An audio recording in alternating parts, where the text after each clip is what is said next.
Kitab suci Nabi Idris ditemukan mengungkap kesejatian hidup manusia. Apa itu kehidupan menurut Anda?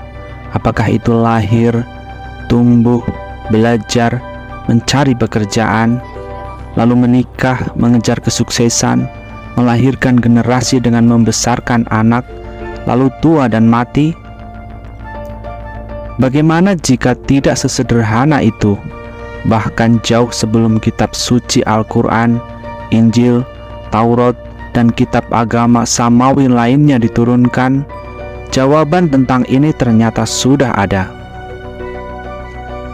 Jauh dimulai dari nabi kedua setelah Nabi Adam, yaitu Nabi Idris, makna kehidupan yang sejati sudah diwahyukan dari langit. Sejak sebuah penemuan yang secara tidak sengaja ini di dalam kitab suci tertua dalam sejarah, ada hal lain mendasar yang sangat membuat kita berdecak kagum tentang rahasia sejarah umat manusia di masa lampau. Menjadi dasar pengetahuan untuk memahami kitab lainnya seperti Injil dan Al-Quran yang membenarkan kitab-kitab sebelumnya. Simak video ini sampai selesai dan kalian akan tahu satu hal. Ternyata sejak zaman beberapa generasi setelah Nabi Adam, ajaran ini sudah ada. Bahkan kisah tentang Azazil, yaitu malaikat Allah yang terusir, ada di dalamnya. Wow. Kita mulai dari awal tahun 1946 di wilayah yang sekarang dikenal dengan tepi barat. Sekelompok remaja Badui sedang merawat kelompok domba dan kambing mereka dekat pemukiman kuno Qumran. Untuk menghabiskan waktu yang membosankan, mereka melemparkan batu-batu yang mereka temukan berserakan di medan gurun terjal.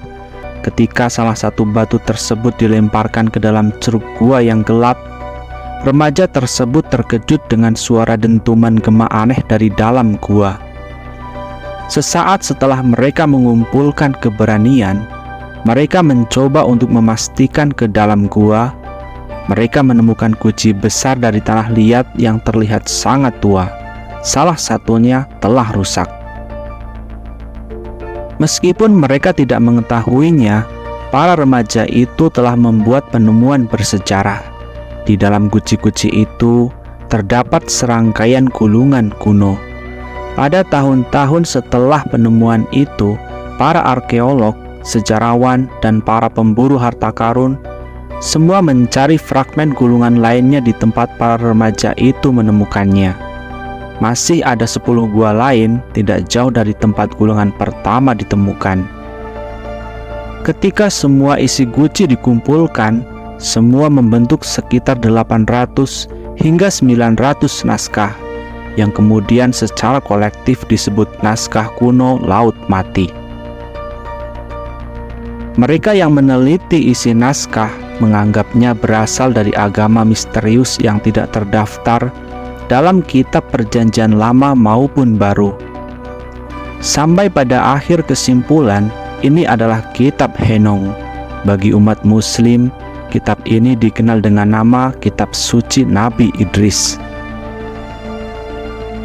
Secara umum, kitab suci Nabi Idris ini terdiri dari 5 bagian besar, yaitu yang pertama kitab para pengawal, yang kedua kitab perumpamaan, ketiga kitab rahasia langit dan astronomi, keempat tafsir dan rahasia mimpi, dan terakhir surat-surat Nabi Idris yang terdiri dari 100 pasal.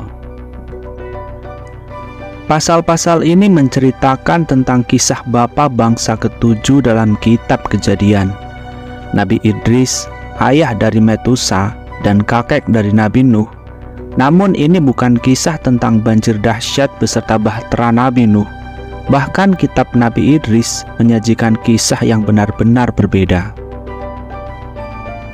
Kitab Nabi Idris menceritakan tentang para pengawal di bagian pertama, yaitu malaikat Allah yang ditugaskan turun ke bumi untuk mengawasi manusia, sehingga mereka menyebutnya malaikat yang jatuh atau bintang yang jatuh.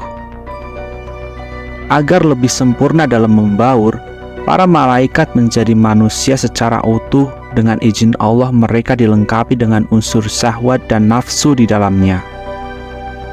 Dengan adanya nafsu dan syahwat di dalam diri mereka, para pengawas ini justru tertarik dengan kecantikan dan kemolekan tubuh perempuan.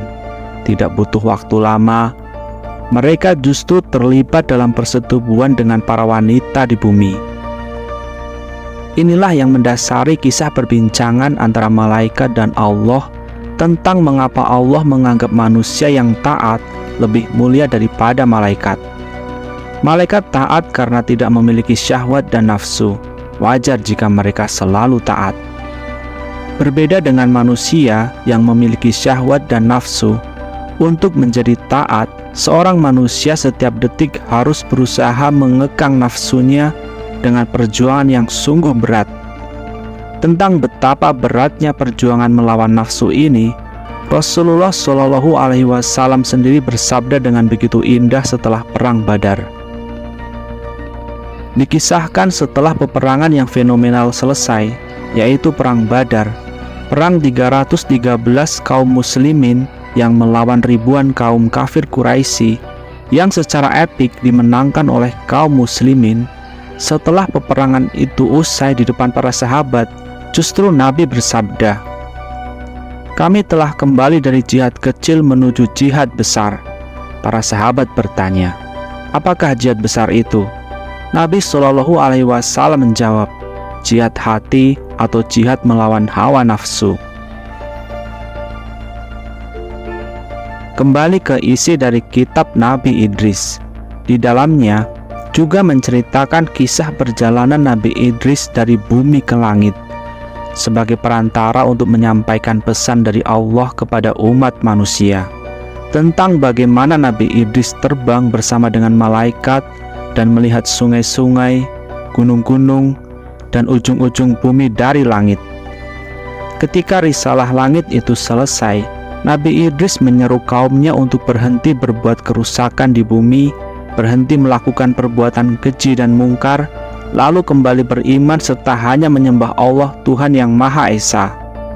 Ajaran inilah yang bahkan sudah digaungkan oleh Nabi di beberapa generasi setelah Nabi Adam, bahwa manusia telah dikatakan menyimpang dari tujuan sebenarnya apabila dia keluar dari kesejatiannya, yaitu berpaling dari Allah.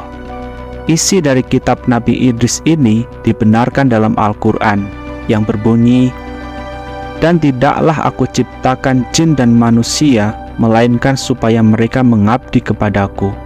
Quran Surat Az-Zariyat ayat 56.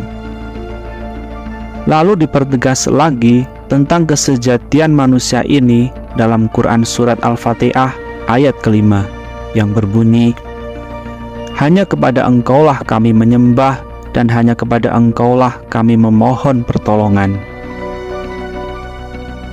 Di dalam kitab Injil yang dibawakan oleh Nabi Isa, perintah untuk menyembah Allah juga dibenarkan. Di dalam surat Markus, surat ke-12 ayat ke-30, Yesus menegaskan bagaimana umat manusia harus mengasihi Tuhan mereka. "Kasihilah Tuhan Allahmu dengan segenap hatimu dan dengan segenap jiwamu dan dengan segenap akal budimu dan dengan segenap kekuatanmu." Penyembahan kita kepada Allah digerakkan oleh kasih kita kepadanya. Karena kita mencintai Allah, maka kita menyembah Dia. Jauh lebih tua dari Injil, dalam kitab Kejadian, kitab suci agama Yahudi yang merupakan peninggalan ajaran Nabi Ibrahim, mereka juga diharuskan menyembah Tuhan yang sama, yaitu Allah. Dalam kepercayaan mereka, mereka menyebutnya Yahweh.